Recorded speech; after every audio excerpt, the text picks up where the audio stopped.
Aujourd'hui, j'aimerais nous exhorter sur ce thème très simple que j'ai intitulé « Faites tout ce qu'il vous dira ».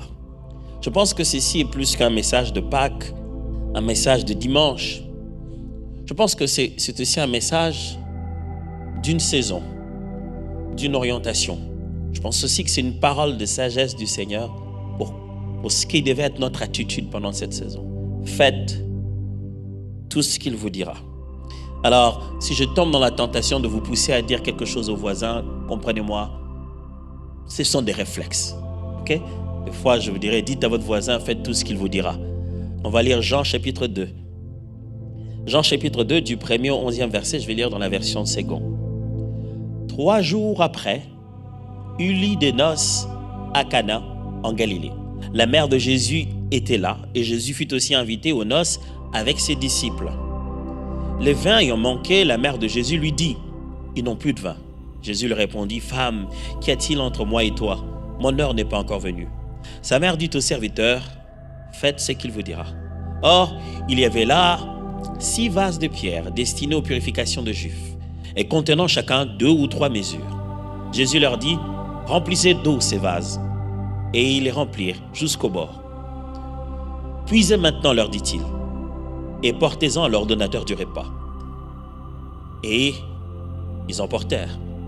Quand l'ordonnateur du repas eut goûté l'eau changée en vin, ne sachant d'où venait ce vin, tandis que les serviteurs qui avaient puisé l'eau le savaient bien, il appela l'époux et lui dit, « Tout homme sert d'abord le bon vin, puis le moins bon, après qu'on s'est enivré.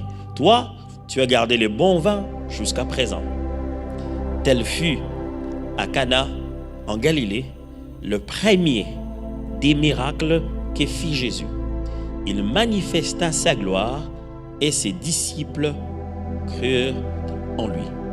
Aujourd'hui reconnu comme étant la Pâque, le grand jour, la grande fête de Pâques. Vous savez mieux que moi que Pâques, voilà, on met un S pour que nous les chrétiens se souviennent qu'on a une Pâque qui est différente de celle des Juifs. La Pâque des Juifs va commencer un peu plus tôt. Ce mot signifie littéralement, comme l'a dit tout à l'heure pasteur Jérémie, ça veut dire que ça a passé outre, dépassé, passé au-delà d'eux. C'est l'Éternel qui passerait, c'est l'ange de la mort qui devait frapper. C'était le dernier signe dans les 10 plaies contre Égypte, quand Dieu devait faire sortir Israël d'une main puissante. Alors au 10e plaie, il devait frapper fort chaque famille. Et il devait prendre le premier-né.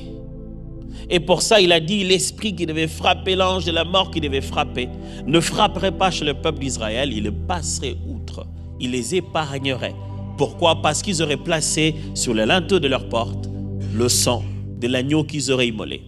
Ce symbole-là, c'était l'inauguration même de la première fête de Pâques. Vous retrouvez ça dans Exode chapitre 12. Au verset 11, il est dit, quand vous le mangerez, vous aurez vos reins sains, vos souliers aux pieds et votre bâton à la main et vous le mangerez à la hâte. C'est la Pâque de l'Éternel. C'est ce jour-là que cette fête est inaugurée. Vous verrez que dans l'histoire de la Bible, dans la façon de la célébrer, il y a des changements bien sûr. Mais là, c'est le jour même où l'Éternel inaugure ce qu'on appelle la Pâque. Mais le mot Pâque, c'est aussi utilisé non pas seulement pour la fête elle-même, mais l'agneau là.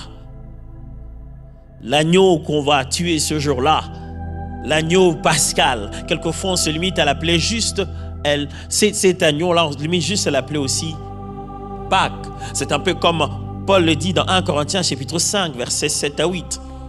Faites disparaître le vieux levain afin que vous soyez une pâte nouvelle, puisque vous êtes sans levain. Car Christ, notre Pâque, a été immolé. Célébrons donc la fête non avec un vieux levain, non avec un levain de malice et de méchanceté, mais avec le pain sans levain de la pureté et de la vérité. Nous fêtons la Pâque parce que nous savons que Christ a été donc, lui, ce véritable agneau. En réalité, l'animal n'était qu'une préfiguration. Ça parlait du fait que Jésus-Christ donnerait sa vie pour nous épargner, nous sauver de la mort et des conséquences du péché.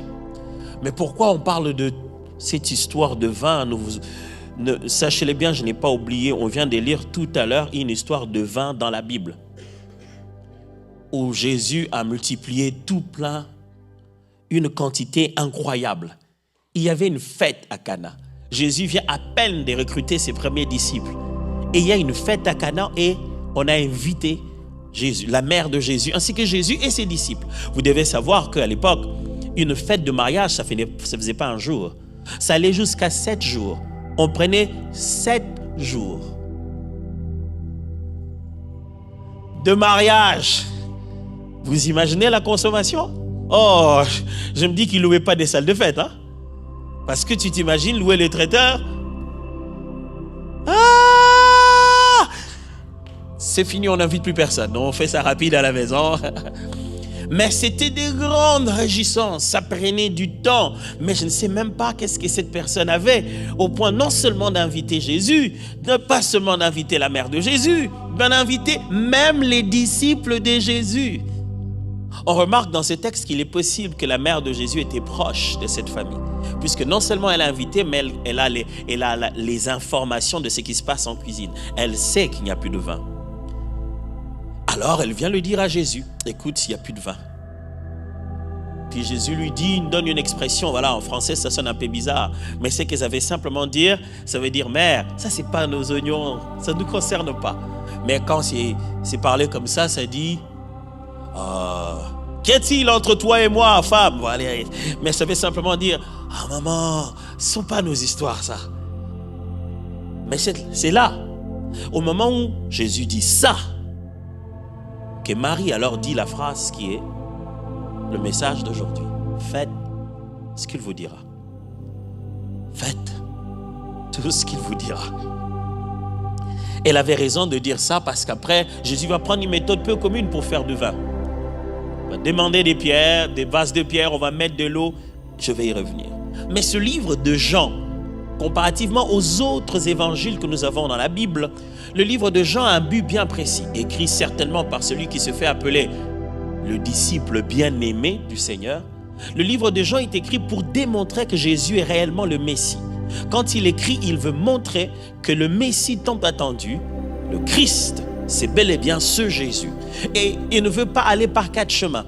Il veut donner des démonstrations, des preuves que Jésus est réellement ce Messie.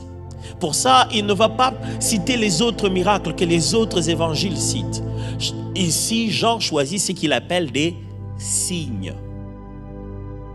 Donc, il ne parle pas des miracles, il préfère parler des signes. Et tout le livre, tout l'évangile selon Jean est bâti sur 7 différents signes jusqu'au signe ultime qui est celui de la croix de Golgotha. Donc, quand Jésus a fait quelque chose, Jean ne choisit pas tout.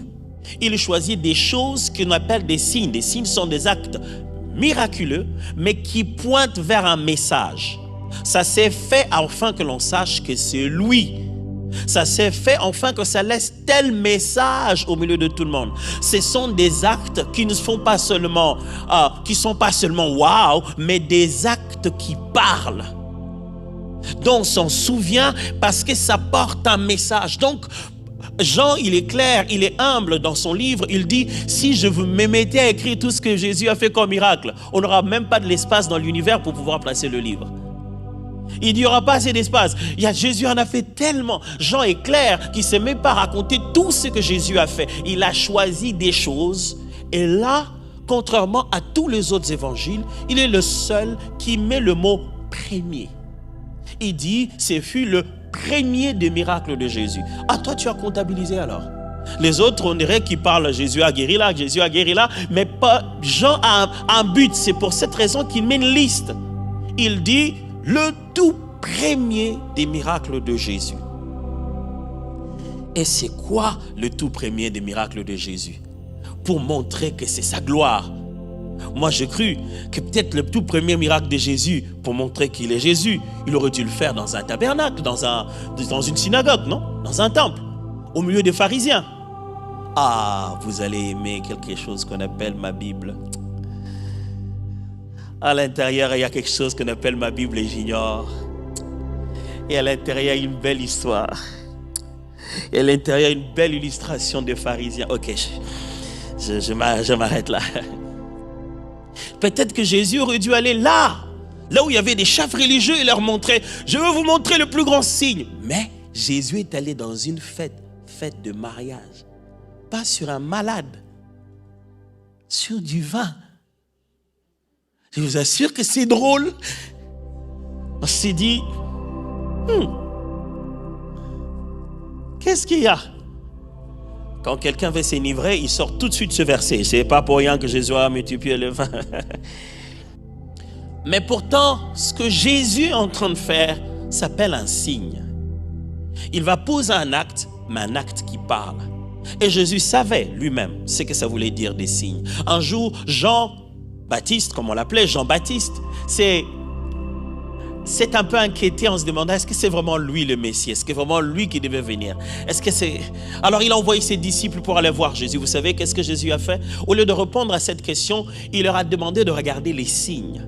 Dans Luc chapitre 7, le verset 18 à 23, il est écrit, Jean fut informé de toutes ces choses par ses disciples. Il en appela 2 et les envoya vers Jésus pour lui dire, es-tu celui qui doit venir ou devons-nous en attendre un autre? Voilà. Est-ce que Jésus, tu es toi? Alors pour savoir si Jésus est vraiment lui, écoutez sa réponse. Arrivé auprès de Jésus, lui dire, Jean-Baptiste nous a envoyés vers toi pour dire, es-tu celui qui doit venir ou devons-nous en attendre un autre? À l'heure même, Jésus guérit plusieurs personnes de maladies, d'infirmités, d'esprits malins et il rendit la vue à plusieurs aveugles. Et il leur répondit, allez rapporter à Jean ce que vous avez vu et entendu. Deux fois, le meilleur argument de Jésus n'était pas ce qu'il disait, mais ce qu'il faisait. Allez lui dire ce que vous avez vu et entendu. Les aveugles voient, les boiteux marchent, les lépreux sont purifiés, les sourds entendent, les morts ressuscitent. La bonne nouvelle est annoncée aux pauvres. Heureux celui pour qui je ne serai pas une occasion de chute. C'est dit. Mais la question de Jean c'était, c'est toi ou pas moi? Je viens de vous démontrer les signes. Allez lui rapporter, les signes suffiront pour lui dire si je suis vraiment celui qui l'attend ou non. Ce miracle est très particulier. Pourquoi? Premièrement, parce que vous avez 6 vases de terre. À l'entrée d'une maison normale de Juifs comme ça, surtout pour un moment où il y aura des grands rassemblements, ça veut dire que les gens vont venir de partout, ça va quand même sentir. On a placé des vases de terre suffisamment grands que chaque vase était environ entre 80 à 120 litres. Chaque vase, entre 80 à 120 litres, c'est ce qu'on appelle 2 ou 3 mesures ici. Et chaque vase, donc multiplié par le nombre, vous pouvez rapidement le faire, vous vous dites c'est soit le total est de 480 ou de 720 litres. Quand vous faites le nombre multiplié par 6 vases. Et ces vases sont à l'entrée, on y a mis de l'eau. Et qu'est-ce qu'on fait? Il y a cette pratique dans laquelle quand on arrive à un endroit, on prend de cette eau, on se lave les mains, se lave les pieds. C'était ça la pratique, c'était pour l'ablution. C'est quand ils arrivent, ils prennent un peu d'eau, ils se lavent les mains, ils se lavent les pieds, ils sont plus propres et ils entrent. Et il y en a 6 comme ça. On commence à comprendre pourquoi la maman a dit faites tout ce qu'il vous dira, parce qu'il va probablement vous dire un truc que vous n'allez pas aimer. Parce que quand vous venez de la cuisine et qu'on vous dit qu'il faut multiplier le vin et qu'il n'y a plus de vin dans la cuisine et qu'il vous ramène à la porte d'entrée, là où se trouvent les vases, où les gens se lavent les mains, vous dites c'est pas la bonne direction.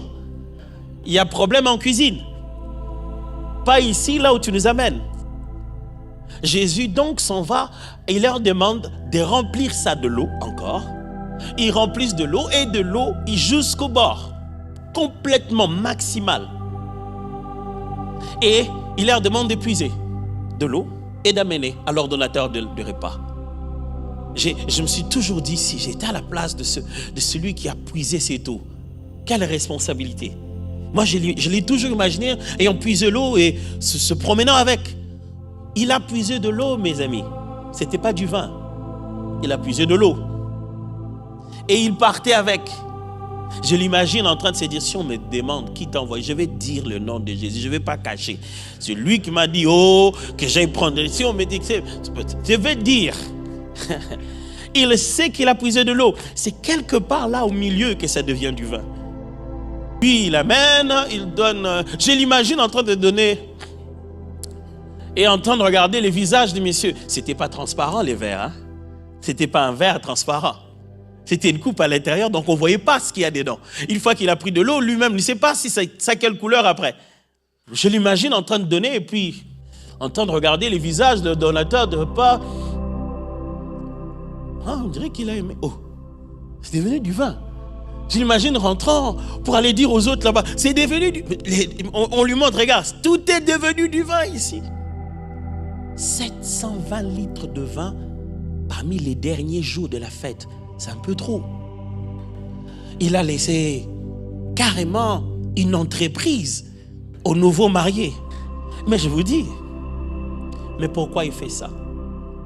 Il fait ça parce que le chiffre 6, c'est le chiffre de l'humanité.